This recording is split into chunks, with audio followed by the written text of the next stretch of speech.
Okay, so, hi, hello, welcome back to another Creepypasta story video. If you're wondering why everything looks kind of different, I am recording this on my PC finally, but this video probably won't be edited as right now, because still I don't really know how to edit a video. The most I did so far was delete portion of a video, so, I'm still learning, but, maybe one day I will have an official edited video that I'll be proud of. But yeah, the creepypasta I'm reading today is Ed and Eddy Lost episode, but before I get into it, I do want to say a few things. First off, the video is a one take, so if you do hear me stumble, mumble, fumble, and mess with my words, I am sorry. This is a one take, as of right now. And yeah, but second thing I do want to say, please consider using code GOONS at gamersubs.gg. It's code GOONS. You can use that to get 10% off at checkout. So if that interests you, the link is at the top of the description. But outside of that, let's get into it. This is Ed and Eddy Lost episode.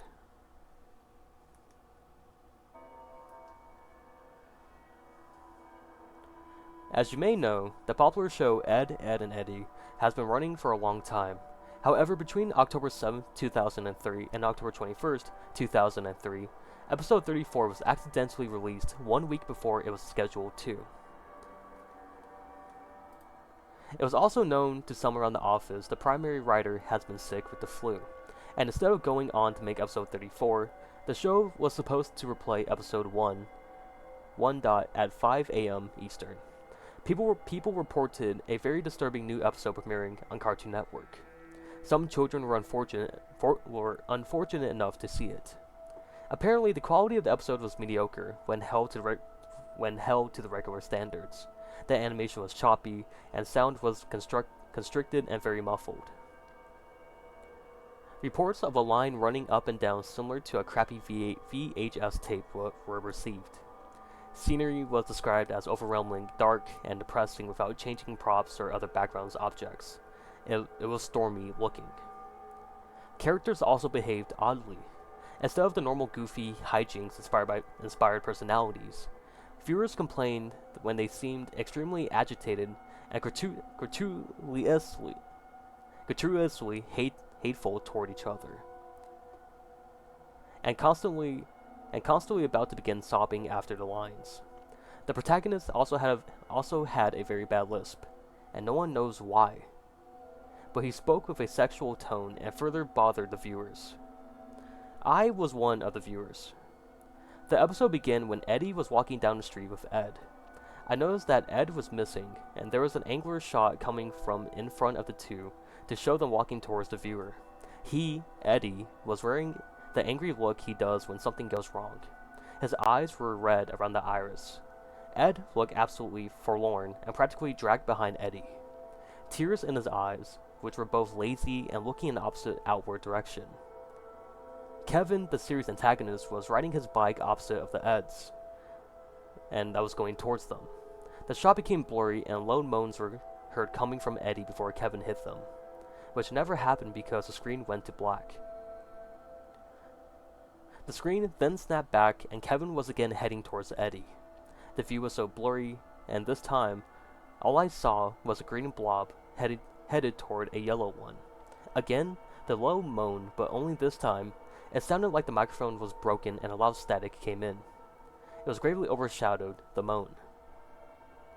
A claymation sequence of Double D sleeping in Eddy's bed came up. Honestly, it may have just been the abruptness, but I jumped and shivered, waking up and getting out of bed. He moved oddly around the circular room.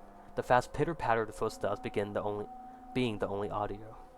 The steps sounds were very clear, as I was shown a bird's eye view of him scampering around the room. There was no visible doors. Double D began screeching, and it sounded like a fish or cat, as he moved wildly around the cell of the room faster and faster, until the screen began blurring again. The purple's room's color swallowing a now orange blur. An extreme close-up of Eddy's front door sat in absolute silence for the maddening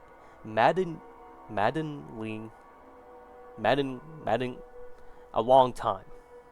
At least 2 minutes of dead silence and a door. Next we see Jimmy and Sarah at a doctor of some sort. It was probably the oral dentist. Jimmy, obstructed in view by a hanging lamp, is crying loudly with Sarah, trying to comfort him in an unusually warm fashion. It hurts, Sarah. It hurts. Suddenly, the door of the room in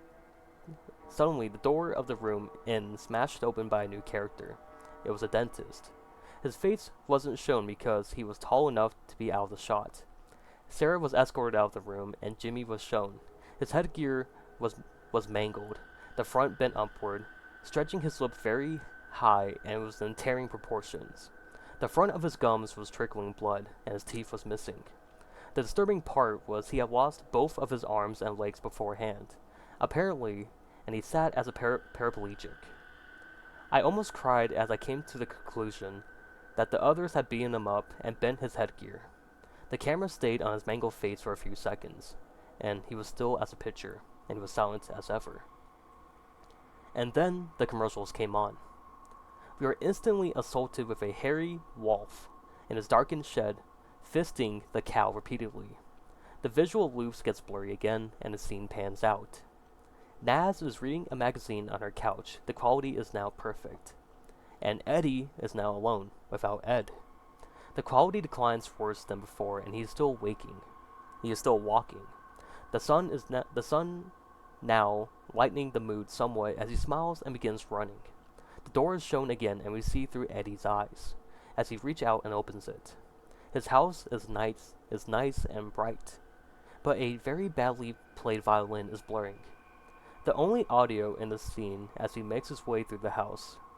Eddie opens the door to his room. Johnny is shown under Naz's couch cushions as he crawled out on all fours in a comedic way and pops up behind her, and Naz is still oblivious. I laughed because someone forgot to draw his eyes, and I thought of a mole. Suddenly, I stopped laughing as he started swallowing her head. Still in a cartoonist fashion, of course, but this was different. He and she stayed like this until she started kicking and struggling. Johnny held her like this until she went limp, and a zoom in on his face revealed extremely small human eyes. Double D was laying on Eddie's floor, no longer in claymation. The camera showed Eddie's house for the remainder of the episode, which was about 3 minutes, and the next program began on the spot. Okay, so that was Ed and Eddie, the Lost episode. I don't know how I feel about that, honestly. I don't know why they had to add Rolf fisting the cow. I feel like that was kind of eh. But like all Lost episode creepypastas, this one was kind of badly written too, in a way. I honestly thought I was having a hard time, but that's how it was just written. So, I don't know, it was okay. But yeah, that was the Lost episode. I have a couple other Lost episodes videos if you want to find that. If you want to go check them out, they're on the channel. And yeah, I don't have anything else to say. Thank you guys so much for watching, and I'll see you guys later. Bye everyone.